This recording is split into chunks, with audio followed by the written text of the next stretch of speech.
a few photos that I have of my dog, and then I had seen some other artwork of like men or like just human beings with their pets, like really old, like they were kind of like Renaissance-y paintings and like kings with their animals and stuff. And I was like, oh, let me do this, but let me make it like super cute. And I literally have a photo of him with shades on, those exact shades. Well, I had a pit bull. I had to give him up, number one, so I was really sad about it. But then I was like, there's like a few different terms of like, oh, you treat me like a dog, which means you don't treat me with much respect. But then also looking at like the qualities of like dogs and respect them to like the people that own them and like how they respect and care for the people that own them and how they build bonds with the people that own them. And I just thought that was like a really cool concept. I definitely do, because I have some photos with my dog, and I'm like, oh, we sort of look alike. I guess you like, and it's the crazy part is like they tend to like be you. So like if you're really lazy, then they're gonna be lazy. Like it's really cool. They kind of adapt to the person that takes care of them.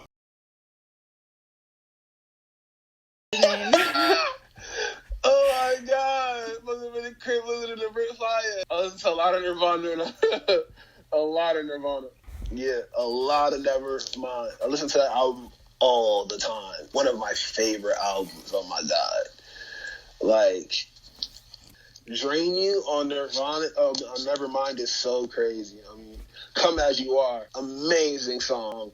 Go Away, amazing song. We all know Smells Like Teen Spirit is an amazing song, but it's just so many hits on it. I don't really like In Utero like that. There's certain songs on there that are cool, but I don't really like it like that. But I love Nevermind, because Nevermind is just so amazing. I think if someone is doing something wrong, they absolutely deserve to be punished. However, I don't agree when people don't do something and people find out that they didn't do anything, how nobody ever apologizes or no one ever says anything when they find out that they were wrong about somebody. There's like a standard into which we hold people who do certain shit and other people who don't do certain shit. There's kids who do fucked up shit, and then there's adults that have been in the industry for years doing fucked up shit, and no one says anything. You know what I'm saying? No one, like, they just let it rock. If cancel culture is going to be cancel culture, then they're going to have to get rid of everybody and not just pick who they want to attack. Cancel culture also is like based upon like what's acceptable. So it's like sometimes some person might have said some fucked up shit, but they didn't do anything fucked up. You know what I'm saying? They didn't actually, like, there's motherfuckers who's doing fucked up shit, and there's someone who said some shit that was like socially unacceptable or doesn't agree with something that's normal. And it's like, if we're gonna be open about things, then we should be open, and we should be able to respect that there's people that don't believe in what you believe in. Especially with my generation, it's like, if everyone doesn't believe in this thing, if everyone doesn't understand in this thing, then there's something wrong with you. And it's like, no, you've been afforded the right to be able to, like, believe in what you believe in, and another person's been afforded the right to believe what they believe in. You gotta realize, especially I realize, that sometimes it doesn't matter what you're saying to someone. It's not gonna change who they are or, like, what they feel about whatever. So it's like sometimes you're just wasting your breath. And I feel like we live in a culture where it's like, yo, they have to be like this. Everyone who's not like this, you have to go. But it's like, no, just accept the fact that, like, everybody's not on the shit that you're on. When it comes to people who run establishments or run the government, we have to be very strict with the things that they do, because it does set a precedent. As far as the government and the laws and the rules, everything should be completely unbiased. There should be nothing that is sexist, homophobic, or racist within the government and the society. Everything should be fair.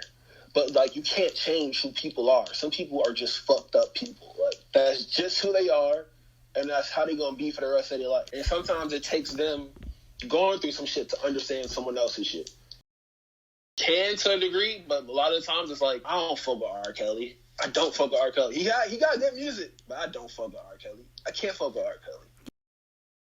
I don't even think so.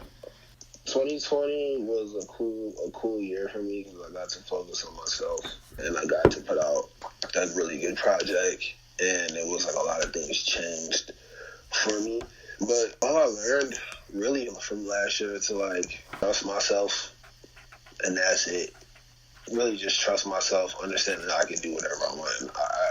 I'm pretty good at what I do to a certain extent. and to like not get bored and not do the same thing, always try to do something different. As for this year, I don't know what's going on. This year is I feel like it's just chaos. It didn't at all. It was like, it did the reverse. It put everything in my path. Everyone's at home. Everyone has to sit still, and everyone has to like be secluded. So like anything that you're doing is like providing the escape at this point. It was something for people to sit with and like enjoy. And it was also like, the first time that like people actually like listened to my music, fully like listened to my music on a big scale. Because I've had people listen to my music before, but like not on the scale that it was this last year. Definitely an introvert. Right now, no, because I feel like I've had too much time to be into myself. The great thing at first, but it becomes a very sour after a while, because sometimes you really do need to be around people, regardless if you don't like to be around people. There's something like a psychosomatic feeling of like being around people and like forcing yourself to be around other people and being engaged with other people. It's just to have that like feeling. Don't have anymore. Like I don't have the feeling of like I don't really like to go to parties or I don't really like clubs, but like going and speaking to a few people that I know or like, having conversations or just going out to lunch or going to go see a movie or something that has been missing. Like the human interaction has reduced itself. Last year was like the least amount of time I've spent around human beings versus like 2019. I'm so far removed from it. I've kind of erased that portion of my life out of my head due to like some depression shit, because I was like, I really didn't want to go to school. I mean, it's like extension of stimulus. Like you're hearing something, you get to see it. I guess it's like the extension of each other. Like they go hand in hand. I mean, like snapping your finger versus seeing someone snap your finger does another thing to you. You know what I'm saying? Like when you watch a movie, like they make all those sounds. If they were to take all those sounds away, the movie would feel so weird, because now your brain is doing a certain amount of work that it does need to be worked. They do it in a way that it feels natural, but like it's not natural. It's just your brain is giving into the illusion of like what's there, because like most of the mics only pick up the dialogue. They don't pick up what's going on in the room and stuff. So like a lot of times the room noise has to be added. Sound and visual go like they're just extensions of each other that complement each other really well. Music can evoke visuals, because there's a lot of times where I listen to music and I can see things. Like my favorite thing is to listen to songs and imagine how the video will look and what's going on. Also, while I like auditory books too. Auditory books are so crazy. The first auditory books I've ever listened to when I was a kid, I was like, I think second or third grade, was A Wrinkle in Time. It's a really huge ass, for a third grader to be reading, it's a big ass book. I didn't cry. I don't cry. I used to, like, when I was a kid, I cried. But now I get to a point where I well up, but I'm never able to drop the chin. It's like feeling the sneeze, but not actually sneezing. The other day, I was watching School of Rock, and I was just, it made me feel like, I was really emotional about the fact that, like, Jack Black really wanted to just be a rock star. He was finally getting his moment, and the kids were finally on stage, and they were really happy, and they really were doing their thing. And it was like, I felt the tears well, because I understand how it felt. I didn't cry, but like, I felt it, because like a moment of joy for me, and like a joy for them, and I was like, I could, you know what I'm saying? It made me emotional. I didn't quite cry. I just felt it coming. Banana water is trash. That's one hot take. Bananas suck. That's another hot take. I hate bananas. Avocados don't taste like anything. That's another hot take. I hate avocados. Can't stand them. Like, if you have to season a fruit, like, it's not really a fruit. Like, why are you... You gotta season it and add salt and crushed pepper and... You don't gotta do that to an orange. You don't gotta do that to a mango. You don't gotta do that to a pineapple. You just unpeel that jaw and have at it. And it's literally a testicle fruit. That's like the literal name of it, is a testicle fruit. Naked Brothers Band. You never heard of that? You never heard of the Naked Brothers Band? Oh my God, they used to have this show on Nickelodeon called the Naked Brothers Band. And it was about two brothers, Matt and Alex Wolf, and they had a band, and it went on for 3 seasons on Nickelodeon. And it started in 2008. And I watched the show till it ended, and I had the DVDs and everything. I listened to their music. Plague asylum with rice and beans, or curry chicken and roti. pollo guisado, which is like, it's just like stewed chicken. Like it's something that all like if you're Puerto Rican, Dominican, wherever you're from, like it's a common dish that we eat. And then curry chicken is another common, and roti is another common dish that you eat if you're from like places like Guyana or Trinidad, which is like where my family's from. So it's like those are the two things I feel like if my music was to taste like something, it would taste like how those things taste. Curry is something that's Indian, and roti is something that's Indian, but it's like through our cultures, because of like the exchange of like Africa and India and Trinidad, we have certain dishes that taste different from how they taste in India.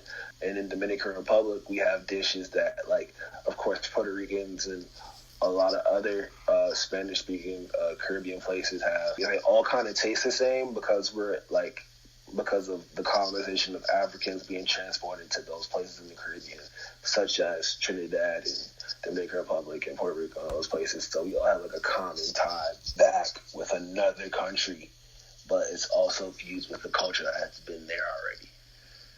So I feel like my music is just a blend of things that already exist together. So that's why I say it would taste like those two things.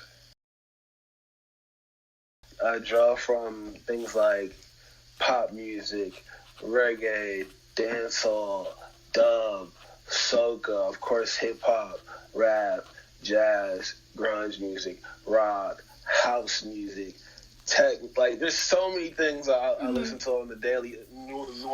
Louisiana bounce music. You got Pimp C. You got like a lot of southern hip hop that I really love because they beats is just crazy. I don't know. Don't listen to nobody. Listen to me. That's it.